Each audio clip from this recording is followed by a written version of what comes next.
Good day and welcome to the news. These are the major stories making headlines across Nigeria today. Kano Gov Yusuf dumps NNPP. US-Nigeria Working Group. Nigeria has once-in-a-lifetime opportunity to end persecution of Christians. Nigeria's festive tourism surge underscores need for structural reform. Nigerian troops free 62 hostages, kill 2 militants in Northwest operations. ICF Nigeria calls for stronger coaching culture. Stay with us as we bring you the full details of these stories. The first headline is Kano Governor Yusuf dumps NNPP. Governor Abba Kabir Yusuf of Kano State has formally resigned his membership from the new Nigeria People's Party, one of the country's prominent opposition parties.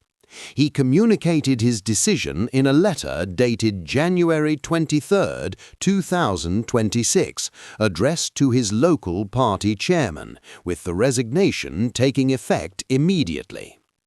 Reason for exit.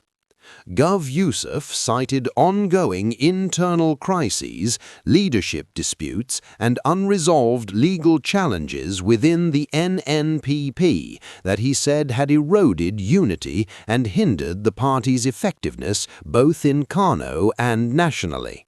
He described his decision as being in the best interest of the people of Kano State, stressing that it was made in good faith without bitterness toward the party. Mass political shifts. His resignation wasn't alone. Dozens of key political figures resigned alongside him, including 21 members of the Kano State House of Assembly, 8 members of the House of Representatives, and 44 local government chairmen. This mass exit signals a major realignment of political forces in Kano State as the 2027 general elections approach. Defection expectations. Although not officially announced at the moment of resignation, multiple reports indicate Governor Yusuf and his supporters are expected to defect to the ruling All Progressive Congress, which has been gaining political figures from other parties nationwide. Party reaction. The NNPP's national leadership has condemned the governor's move, calling it a betrayal of sacred trust and rejecting claims that internal crises justified his exit. Party officials argue that recent party congresses and electoral wins show the NNPP remains viable and strong. Political impact. This development significantly weakens the NNPP's influence in Kano, a state where it dominated since the 2023 elections under the Kwankwasia movement, and reshapes the political landscape ahead of the next election cycle, as alliances shift towards the APC. The second headline is US-Nigeria Working Group. Nigeria has once-in-a-lifetime opportunity to end persecution of Christians. U.S. Representative Riley M. Moore praised the first meeting of the newly established U.S.-Nigeria Working Group in Abuja on January 22, 2026, saying it presents Nigeria with a once-in-a-lifetime chance to address violence and persecution against Christians and improve general security. The working group was formed after Nigeria's designation as a country of particular concern under U.S. law because of concerns about religious freedom. The Nigerian side was led by National Security Advisor Nuhu Ribadu, with officials from 10 ministries, while the U.S. delegation was headed by Undersecretary of State Allison Hooker. Rep. Moore said both countries pledged to cooperate to ensure all Nigerians can practice their faith without fear of persecution or death, and that stronger coordination could also help combat violent terrorism, particularly in northern and middle belt regions where attacks on civilians have been frequent. He described the partnership as an encouraging and necessary step to protect religious freedom and tackle broader security challenges.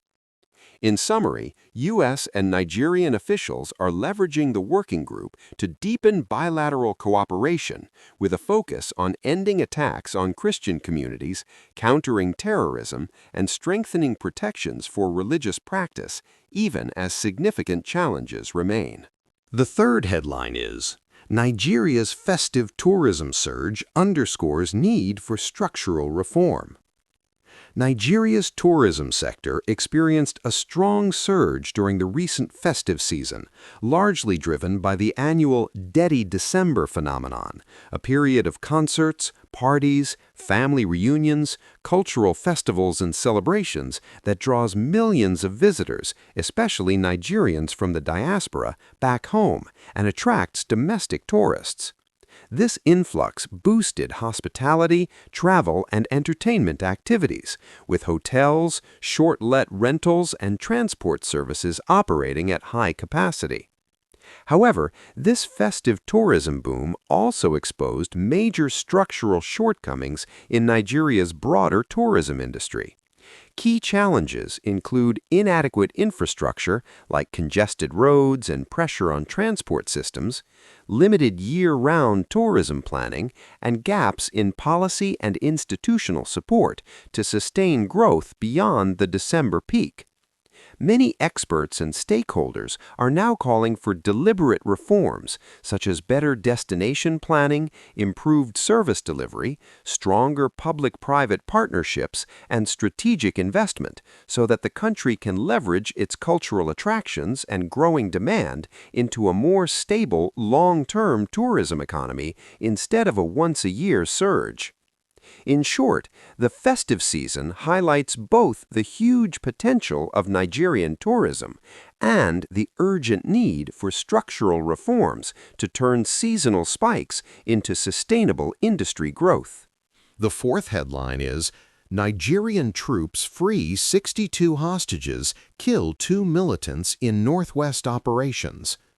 Nigerian military forces carried out coordinated operations in the northwest states of Kebbi and Zamfara as part of an ongoing campaign against armed bandits and militant groups responsible for frequent kidnappings and attacks in the region. During the raids, 62 civilians who had been held hostage in a forest hideout in Zamfara state were successfully rescued. The hostages were taken from the Munhai Forest, a known base for bandit activity, and are now in military custody with plans underway to reunite them with their families. In a separate action in Kebbi State, troops ambushed members of the Lakurawa militant group near the border area after receiving credible intelligence about their movements. In that encounter, 2 militants were killed, and weapons and motorcycles used for their operations were recovered.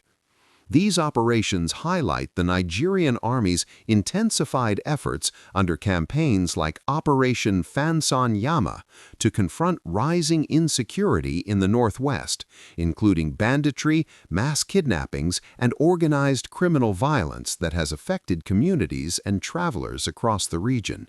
In the wider security context, this comes as the region has seen other violent incidents, including ambushes that have cost soldiers lives, underscoring the ongoing challenges Nigerian forces face in restoring stability. The last headline is, ICF Nigeria calls for stronger coaching culture. Who? The International Coaching Federation, Nigeria Charter Chapter, the Nigerian branch of the global professional coaching body. What they're calling for, ICF Nigeria is urging organizations, public institutions, and leaders across Nigeria to build and strengthen a coaching culture within workplaces and governance systems. A coaching culture means integrating professional coaching practices such as ongoing individual and team support, leadership development, and skills enhancement into how people and institutions operate day to day. Why this matters? Coaches help people unlock potential, improve performance, and boost leadership skills through structured guidance and reflection, a process that differs from traditional training or management styles. International Coaching Federation provides context. Globally, research shows that strong coaching cultures can enhance organizational performance, employee engagement, and adaptability, especially in complex and rapidly changing environments. The goal, ICF Nigeria's call, seeks to encourage leaders to adopt coaching not just as a one-off support tool, but as a strategic, ongoing approach to developing talent, improving decision-making, and fostering resilient teams across sectors. In essence, the Federation wants Nigeria to embrace professional coaching as a foundational culture, helping individuals and institutions grow more effectively and sustainably in a competitive, complex world. And that brings us to the end of the news. If you found this update helpful, please like this video, share your thoughts in the comments, and subscribe to our channel for timely, accurate news and analysis. Turn on notifications so you never miss an update.